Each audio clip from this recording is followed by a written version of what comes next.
Oi! Vamos continuar. Nós estamos fazendo a análise desse livro, Ensinando o Trivium. E esta é a segunda parte do capítulo 8, tá bom?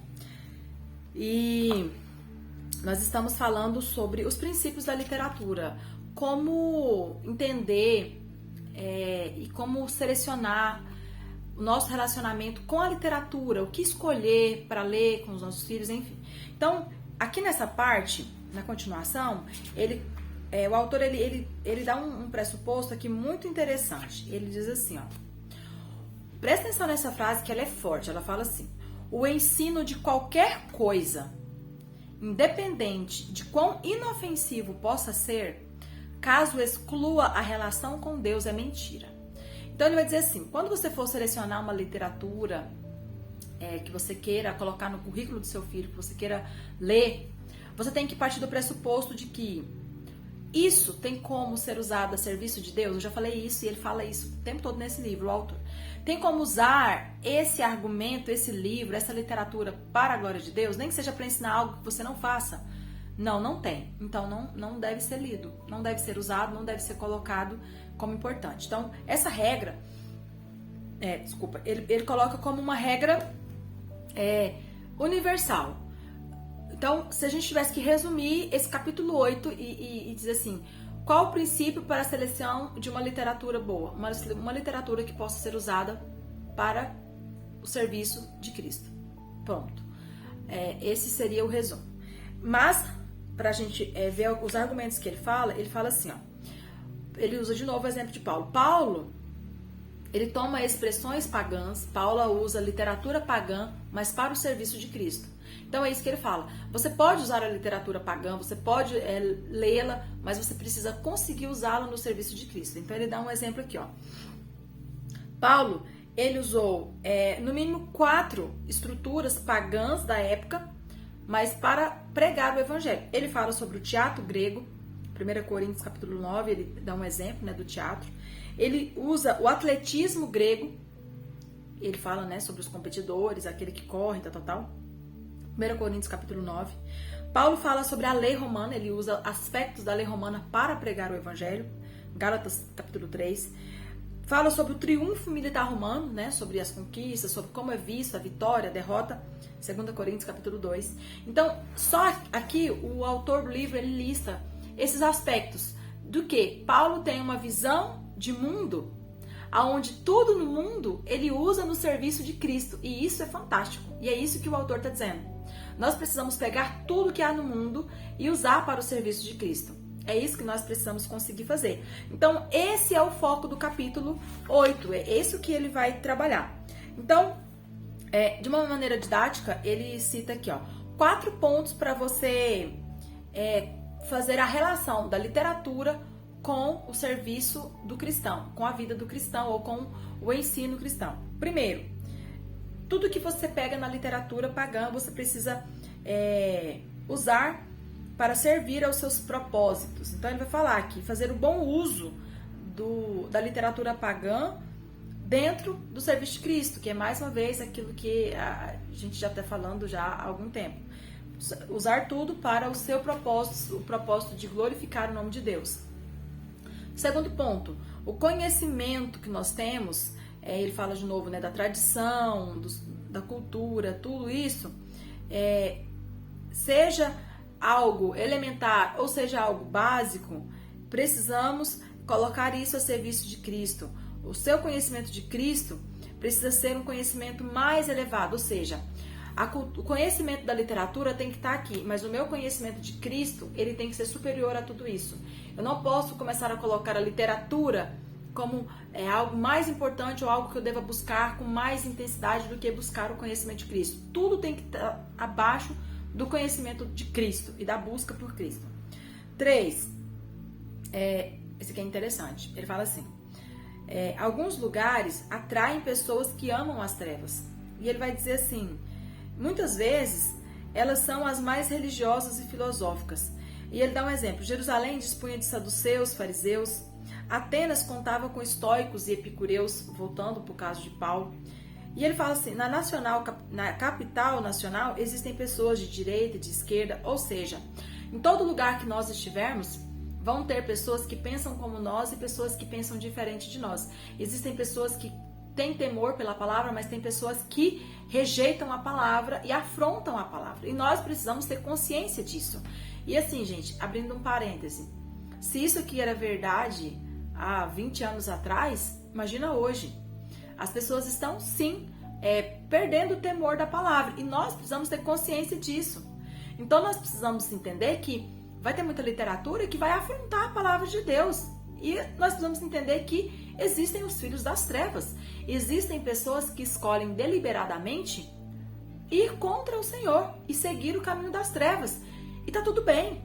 Tá tudo bem no sentido de que é uma realidade. E nós precisamos aceitar isso. Porque às vezes a gente quer ter uma visão, né, de que não, de que essas pessoas, né, estão apenas ali enganadas. Não, existem pessoas que estão ali conscientemente. Elas decidiram se opor a Deus. E é uma realidade.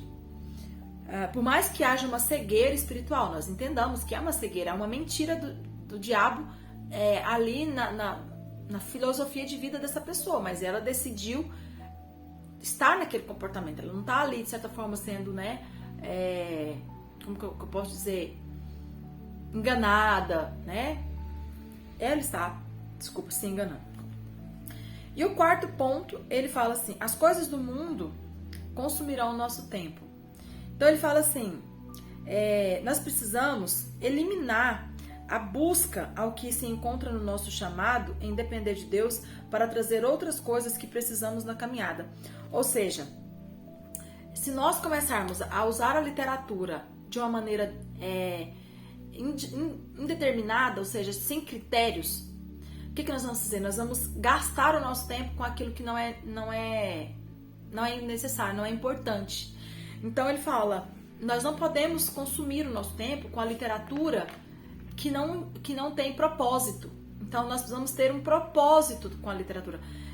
Lá na frente ele fala um tópico muito importante, ele fala assim, o dia só tem 24 horas, então eu preciso ser criterioso com aquilo que eu leio, com aquilo que eu seleciono, porque senão eu vou gastar o meu tempo de uma maneira desnecessária. É basicamente isso. E aí ele vai falar sobre os clássicos. Por que ele fala sobre os clássicos? Porque todo mundo vai falar assim, tá, mas então eu preciso ler os clássicos, eu preciso conhecer os clássicos. E ele vai falar assim, encontra-se numerosa lista de clássicos, livros excelentes de leituras recomendadas, leituras desejadas para a faculdade, leituras requeridas para a aquisição de cultura, literatura assim por diante, cultura literária e assim por diante. Aí ele fala assim, isso aqui é muito importante, ele fala assim, se nós tentarmos ler tudo que se orienta, tudo que se indica que é bom, essa literatura aqui ela é importante, esses escritores aqui, essa lista de escritores aqui ela é importante, não, isso aqui seu filho tem que saber, não, isso aqui você tem que ler. Ele fala assim, nós vamos nos frustrar, nós vamos desabar de cansaço, numa falência mental, um esgotamento mental, se nós tentarmos. Então ele fala, nós não vamos conseguir ler tudo que às vezes poderíamos ler. Nós não vamos conseguir, é impossível, e a cada dia que passa se torna mais difícil ainda. Então, o que nós temos que fazer? Nós temos que ser criteriosos, e é isso que ele vai falar, nós temos que ter critérios. Ele vai falar assim, desabaríamos em uma falência financeira e emocional se nós tentássemos ler tudo que nos é orientado. E aí ele vai explicar, né, que existem inúmeras barreiras que nos impedem, gente. É claro, a gente tem uma vida, né, nós temos família, nós que somos mães, por exemplo, temos ainda uma casa, temos filhos, temos marido, temos que às vezes que trabalhar, nós temos coisas que gastam nossas energias e preenchem o nosso dia de uma maneira que é muito desafiador conseguir fazer toda essa leitura que é recomendada. Então, é difícil, é quase impossível conseguir tudo que se fala que tem que ler. Então, ele é muito honesto nessa parte. Então, ele fala assim, crie a sua própria lista. Seja categórico, seja específico naquilo que você se propõe a ler. Então ele fala alguns pontos aqui sobre como escolher a literatura. Ele fala, olha, alguns temas são importantes. Então, dentro desses temas, escolha o que ler. Por exemplo, filosofia. Você precisa ter uma noção de filosofia. Religião, ciências sociais, linguagem, a ciência mesmo, como matemática, as ciências e tal, a tecnologia, artes, literatura, a história. Então, ele cita aqui vários tópicos, ele subdivide também, ele fala sobre, existe os livros da lei, existe os livros que são de fatos, ou seja, registros, documentários, coisas que são factuais. Existe a ficção, que você também pode fazer um bom uso dela. Ele até nesse tópico, ele fala sobre como a Bíblia usa a ficção. Quando a Bíblia cita a formiga, as parábolas, são ficções. Então, não é porque é uma ficção que você pode excluir, que você vai rejeitar. Você pode usar a ficção para o serviço de Cristo. Então, percebe como é amplo? Eu acho assim, é muito amplo. Então, tudo você tem que saber usar para o serviço de Cristo. Então, ele, para concluir essa parte da seleção, ele fala, escolha o que ler, seja metódico. E aí ele vai falar sobre um tema bem interessante. Ele fala assim, ele cita, na verdade, Números, uma referência bíblica, quando fala, quando houverdes passado o Jordão para a terra de Canaã, desapossareis de diante de vós todos os moradores da terra, e destruireis todas as pedras com figuras. O que ele está dizendo? Ele está citando um momento em que Deus manda que o povo de Deus queime toda a literatura pagã. As pedras com figuras eram a literatura, eram os registros, né? Então Deus manda o povo queimar, Deus manda o povo de Deus queimar tudo. E aí o tópico ele fala assim: queimar ou não queimar? Hoje nós estamos diante de algo parecido. Se nós estivéssemos naquele tempo e lêssemos dessa referência e tentássemos aplicar ela de uma maneira literal, nós estaríamos diante de uma recomendação de Deus onde nós nos perguntaríamos: e aí, queimar ou não queimar? Devemos queimar toda a literatura pagã ou não necessariamente? Interessante pensar nisso, né? Então ele diz assim, pode haver alguma coisa que o mundo considere de valor literário, mas que devido à habilidade de fazer os pequenos tropeçar, é melhor que as deixemos de lado, até a idade mais madura, ou em alguns casos, que deixemos completamente de lado, ou seja, queima. Ele dá esse exemplo porque tem muita literatura que não é adequada para os nossos filhos. Então, por mais que a gente fale assim, não, isso aqui eu vou usar para glorificar o nome de Deus, tem coisa que não dá. Tem coisa que, por mais que alguém fale assim, mas essa literatura aqui ela é muito importante. Tá, ela pode ser importante, mas ela não serve para glorificar o nome de Deus. Ela não instrui, ela não ensina, ela não aponta, não vou usar. Então, nesse caso, ele fala, então queima. Se não serve, queima. Devemos nos dispor a abandonar o mundo todo antes de sermos capazes de obter proveito de alguma coisa para o uso do Senhor. Ou seja, se não serve para o uso de Deus, abra mão. É isso que ele está dizendo. Aí ele vai aqui colocar como criar critérios para queimar ou não queimar a literatura. Ele vai falar aqui alguns pontos. São basicamente 6 pontos. Ele vai falar assim, ó. Primeiro, faça o que é agradável ao Senhor. Ele vai falar assim, isso dá para agradar a Deus? Se dá, usa, aproveita. Se não dá, queima. Segundo, não siga o mundo. Aí ele vai usar aqui até como referência Romanos 12, 2. Não se conforma com o mundo. Não entra no padrão, não se amolde. Se é do mundo, se é mundano, queima, não usa. Terceiro, não permita que o mundo o siga. Então ele fala assim, às vezes você não segue, mas o simples fato de você avaliar, de você, no sentido de, como que eu posso dizer? No sentido de você promover, você faz com que outros sigam. Então, não usa, queima. 4, é onde aqui eu falei, que ele fala, o dia só tem 24 horas. Então, você precisa ser criterioso naquilo que você escolhe. Se existe algo que é mais elementar, se existe uma literatura mais elementar do que a outra e você tem que escolher entre uma e a outra, queime a outra. Por quê? Porque o dia só tem 24 horas e você precisa ser criterioso.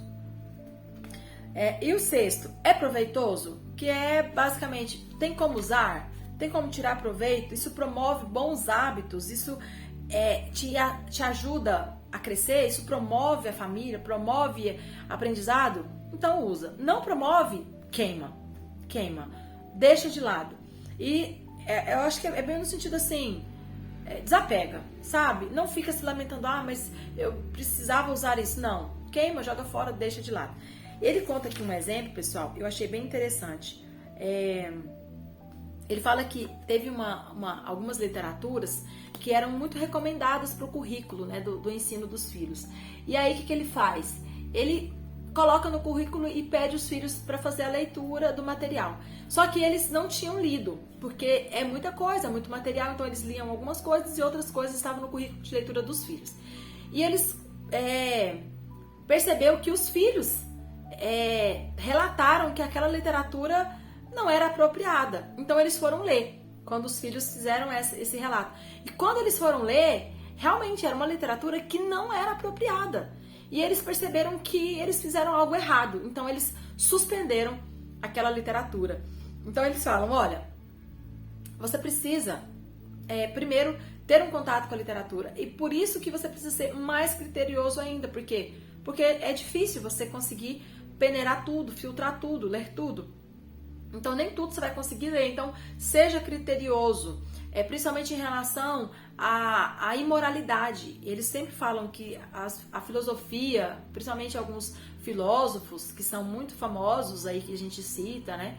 Esses filósofos famosos aí, a maioria da literatura deles são literaturas com muita sensualidade, com muita imoralidade, na verdade é essa, com muita imoralidade. E aí nós achamos que por serem filósofos famosos, nós temos que expor os nossos filhos, e na verdade estamos cometendo um erro, né? Então ele fala, precisamos demarcar o limite. Quais são os limites? Eu vou só citar também. O sagrado e o profano. Aquilo que é profano, eu vou queimar, porque é profano, profana a Deus. Não vou usar. Entre aquilo que é piedoso e aquilo que é ímpio. Por exemplo, ele dá um exemplo aqui, ó. John Bunyan como que eu posso dizer? É um autor, eu já vi um pouco dele naquele livro Os Heróis da Fé. Eram homens piedosos, foram avivalistas, foram pessoas que deixaram um legado de fé na história da igreja. Essa literatura é uma literatura piedosa. Ela promove fé, ela promove edificação. E aí ele fala assim, entre ler algo piedoso e algo de um ímpio, eu preciso ser criterioso, eu vou ler algo de alguém piedoso, a não ser que essa literatura do ímpio possa ser usada, que volta lá no começo da argumentação. Terceiro, entre aquilo que é decente e indecente. Mais uma vez, existem literaturas clássicas que são imorais, eu não vou usar, porque é indecente. É vulgar, é grosseiro, é lascivo, é obsceno, pornográfico. Tudo isso é aquilo que é indecente. Quarto, entre aquilo que é o apropriado para crianças e aquilo que é o tolerável aos adultos. Tem coisa que o adulto vai tolerar, mas não é porque para mim é tolerável, é aceitável, que é apropriado para uma criança. Eu consigo ler aquilo e ainda pensar, essa literatura não é legal. Mas e meu filho? Meu filho é uma criança. Então, ele não tem ainda essa maturidade de peneirar isso como nós. Entre aquilo que vale a pena e o que não vale. Tem literatura que fala assim, não vale a pena, não vou gastar meu tempo. Então, você queima. Aquilo que é bom e aquilo que é melhor. Por exemplo, mas essa literatura aqui ela é boa, mas essa outra é melhor. Então, eu vou abrir mão daquilo que é bom por aquilo que é melhor. E entre aquilo que é melhor e aquilo que é melhor ainda. Mas essa literatura é melhor do que aquela, mas essa é melhor do que as duas, então eu vou por critérios. Bom, aqui ele encerra esses pontos, aí ele vai falar sobre, não há uma regra, tipo assim, esse é o padrão. Não, nós temos que conhecer, e aqui entra de novo o detalhe, a educação domiciliar, ela é bela, por quê? Porque você trata com o seu filho de uma maneira única. Você sabe a maturidade do seu filho, você sabe a idade do seu filho, você sabe o que expor. Ele fala que existem diferentes níveis de idade e cada filho vai ter uma maturidade de acordo com esse nível de maturidade. Cada criança é diferente, pode lidar com materiais diferentes. Nada deve gerar um apetite impróprio ou impuro, ou seja, você não pode aguçar pensamentos que não correspondem com a idade do seu filho. E você deve omitir a descrição explícita de atos de desaprovação degenerada. Então, existem coisas que não estão prontas para você expor para o seu filho. Eu, por exemplo, observo isso, algumas coisas. Eu comprei, só um exemplo rápido, eu comprei uns livros para dar, uma época, sobre valores. Aí tava assim, no título, né? Sobre honestidade, verdade, bondade, respeito. Aí eu comprei, lacrado, fechado, comprei. Quando eu fui ler com ela, tinha uma lá que era uma história lá que tinha sobre as fadas. Uma fada era boa e a outra não era boa, então era sobre bondade e tal, ensinando sobre ser bom, mas era sobre fada. E eu não quero expor a minha filha a fadas ainda, porque eu entendo que ela não tem uma maturidade para ela entender como é a verdade. Então, eu vou privar ela desse tipo de coisa. Então, o que eu fiz? Onde o livro estava falando lá? A fadinha fulana, eu risquei com canetão preto e escrevi de lá, a borboletinha fulana, porque no desenho era tipo uma fadinha com asa, eu coloquei uma borboletinha, né? Então, ela acha que é uma borboletinha, uma pessoa borboletinha. Então, só um exemplo. Por quê? Porque eu entendo que a minha filha não tem ainda a idade para ser exposta a esse tipo de assunto. Então, isso serve em todas as idades dos nossos filhos. Então, em cada idade, você tem que ter o critério de saber, peraí, meu filho está pronto para ser exposto a isso? Se não, você priva. E ele dá um exemplo. Coloque essa literatura no lado mais alto da prateleira, porque seu filho não pode ter acesso a isso ainda. Ok? Bom, vamos terminar aqui e no próximo vídeo eu quero ver se a gente consegue terminar o capítulo 8. Ele é bem longo, mas a gente vamos tentar terminar, ok? Deus abençoe vocês. Até a próxima.